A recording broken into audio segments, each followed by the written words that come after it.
London, the Israeli military expanded its Lebanon campaign with hundreds of airstrikes on Monday, as the long-simmering border conflict with Hezbollah threatened to explode into a larger war. Dozens of Israeli warplanes struck more than 800 targets in southern Lebanon on Monday morning, according to the Israel Defense Forces. At least 274 people were killed and more than 1,000 wounded in the ongoing strikes, among them women, children, and medical personnel, the Lebanon Ministry of Public Health said.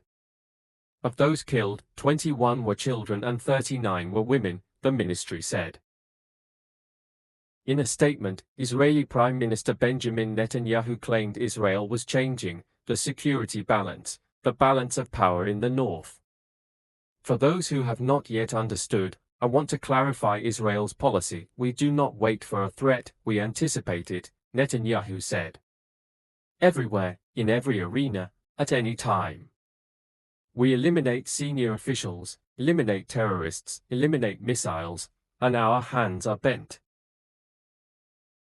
The attacks coincided with a warning from IDF spokesperson Rear ADM Daniel Hagari of more planned Israeli strikes against Hezbollah terrorist infrastructure in the border region and elsewhere. Hagari said civilians in Lebanese villages used by Hezbollah for military purposes should immediately move out of harm's way for their own safety. Following the intense strikes in the south of the country on Monday morning, Hagari said the IDF would soon start hitting targets in the eastern Bekaa Valley, another Hezbollah stronghold. Hagari claimed that every house by Israeli munitions contained rockets, missiles, UAVs that are intended to kill Israeli civilians. Hezbollah returned fire across the border with dozens of projectiles, the IDF said, with alarms sounding across the region. Some munitions were intercepted and some fell in open areas, the force wrote on social media. Israel's Magen David Adom Emergency Service reported at least one man injured by shrapnel in the Lower Galilee area and another lightly hurt while making his way to a shelter. Israeli Foreign Minister Israel Katz said in a social media post that Israel will act with full force to change the current situation in southern Lebanon. Hezbollah leader Hassan Nasrallah, Katz said, has taken the people of Lebanon hostage, placing missiles and weapons in their homes and villages to threaten Israel's civilians. This is a clear war crime, Katz said. We will not accept this reality.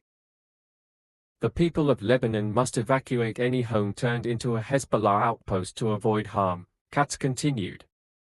We will not stop until the threat is removed from Israel's citizens and the residents of the north return safely to their homes.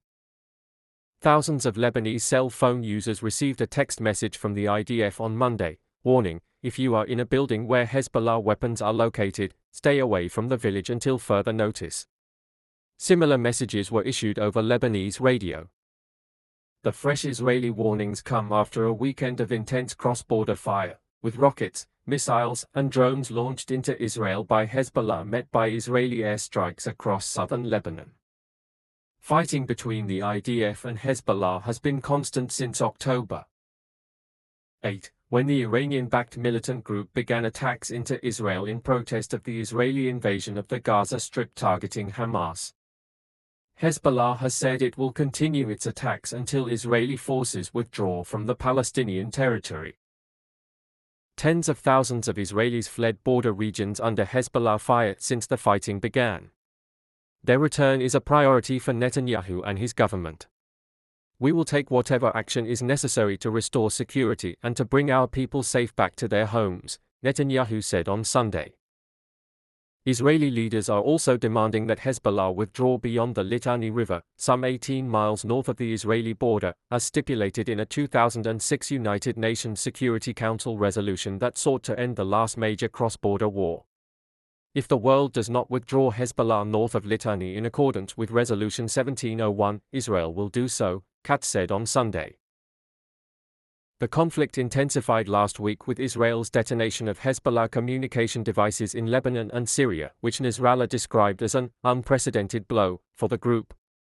2 consecutive days of explosions which killed at least 37 people and wounded 2,931, according to Lebanese Health Minister Firass Abayad, were followed by the killing of Hezbollah operations chief Ibrahim Akil and 14 other members in a Beirut airstrike.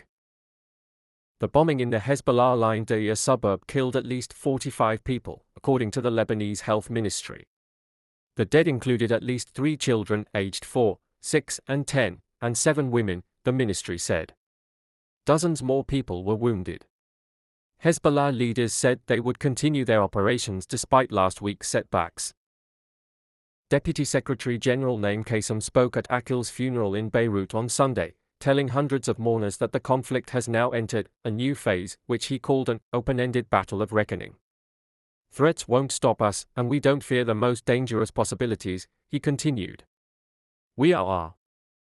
Israeli communities in the north of the country are braced for further escalation. The IDF issued new security guidance on Sunday, closing schools and beaches in the region, while the Rambam Hospital in Haifa transferred patients to an underground facility. This weekend, the State Department reissued its Level 4, Do Not Travel, warning for Lebanon, noting recent explosions throughout Lebanon, including Beirut. The department's July warning for American citizens to depart Lebanon while commercial options still remain available is unchanged. At this time, commercial flights are available, but at reduced capacity, the advisory said. If the security situation worsens, commercial options to depart may become unavailable. Defense Secretary Lloyd Austin reaffirmed the United States' commitment to Israel's right to defend itself and stressed the importance of achieving a diplomatic solution to return citizens to their homes in the north, in a Sunday phone call with Israeli counterpart Yoav Gallant, per a Pentagon readout. Austin also emphasized his concern for the safety and security of U.S. citizens in the region, the Pentagon said.